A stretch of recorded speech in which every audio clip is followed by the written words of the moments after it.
Okay, so Matt, maybe tell us a little bit about this event that's going on here, this GIS Day. It's a global event, as I understand it? Yes, it is. It's a global event for us to celebrate GIS, or Geographic Information Systems. It's it's a it, it's a work style that's sort of not really well understood.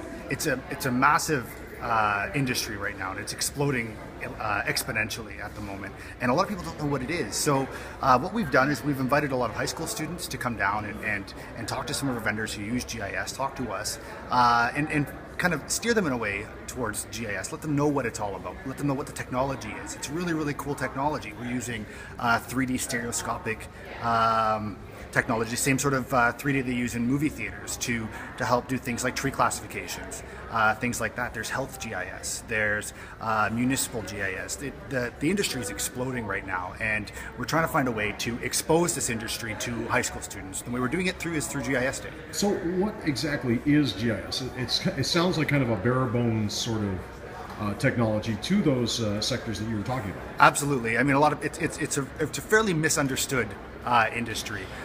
GIS stands for Geographic Information Systems. So what we do is we take data and we turn it into information.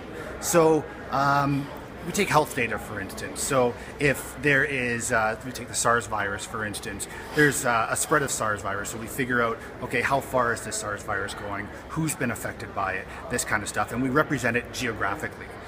We find ways to create maps so that we can see the growth of that specific thing throughout the community and in a visual way that people can understand. Some of those systems aren't necessarily just local; they can be around the world too. Absolutely, absolutely. From a local, any type of location. Absolutely. If you just pick an industry and they use GIS in some form or another, oil is huge. If you could take a GIS system and you can tell a company, you know what, if you mine in this one spot, you can save yourself millions of dollars because I know for a fact there is oil in this area. The company will pay big money to have that kind of information. So it's hugely valuable. And these are just very small instances of a massive system, which is GIS.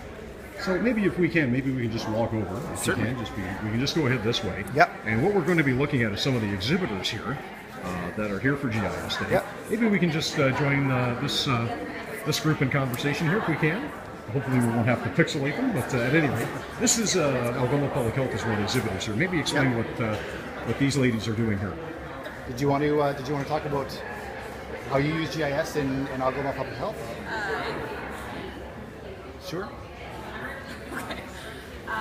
Maybe introduce yourself first. I'm Georgia McIntyre. I'm a public health inspector at Algoma Public Health. So, Georgia, maybe tell us briefly why Algoma Public Health is here at GIS Day. We do use GIS and mapping to help track health trends and different events that happen.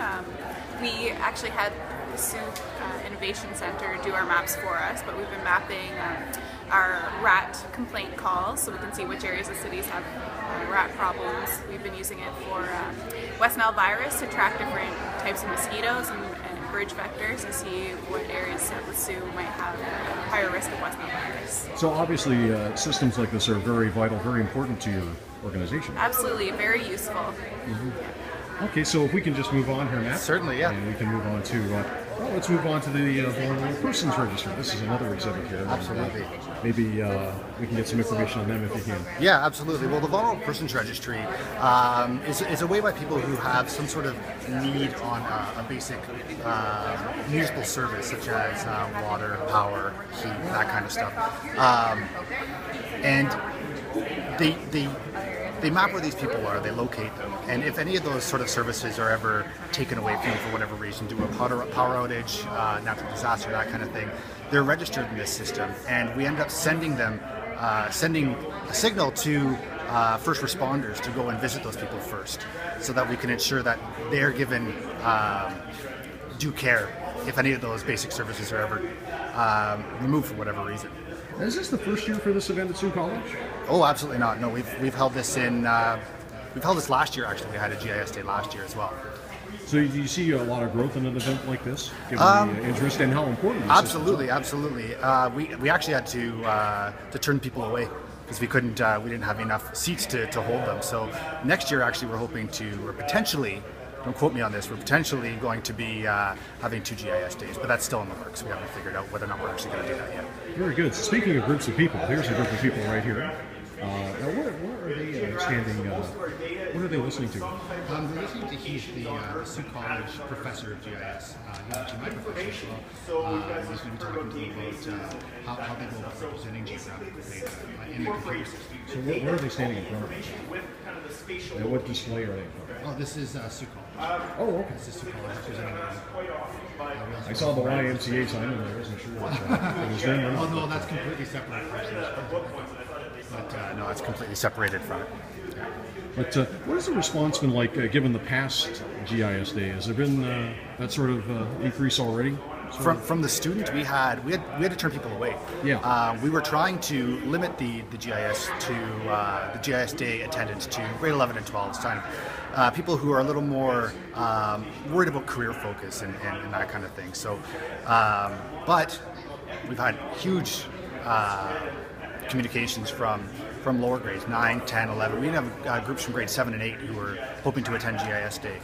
So we had to turn a few of them away, unfortunately, but we're hoping to expand next year so that we can include everyone as possible, as many people as possible. Maybe if we can just go over, I see Algoma University is here. We can maybe take a look at them and find out the relationship with Algoma University and what they're doing here. Absolutely, yeah. If they don't walk away from us first. Hi. You're from Algoma University? Yes, I am. Maybe if you can tell us who you are and what you're doing at GIS Day today. I'm Paul Quinnell. I'm a recruiter at Algoma University.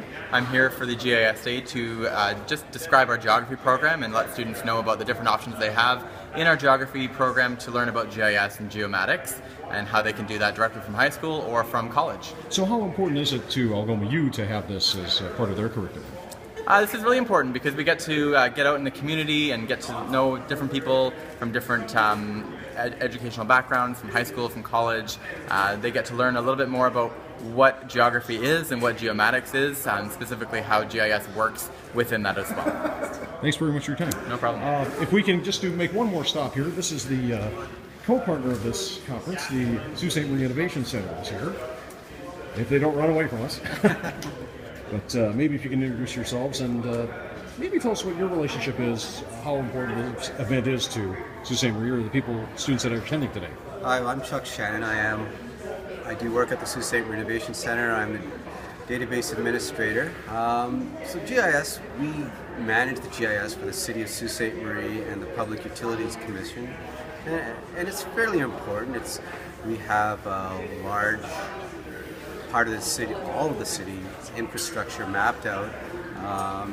Everything is searchable. We have lots of information in that database. And we also have maps available to the public as well. We just basically put out a public outage map which shows any time the power goes off in the city.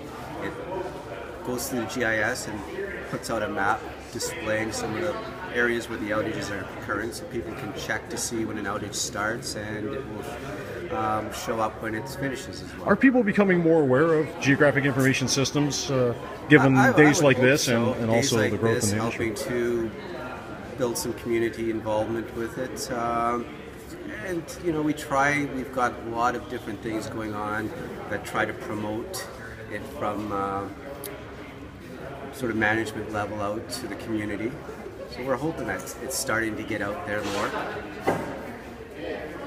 Matt, I guess you were mentioning, just to top off here, you're mentioning the event might grow to 2 days? Potentially. Potentially, yes. So how big is that potential? How close are you to getting it to that stage? We're in the very, very, very preliminary stages. Obviously, we're just holding this event now. We haven't even begun talking about the potential for next year, but it was something that was sort of in the works.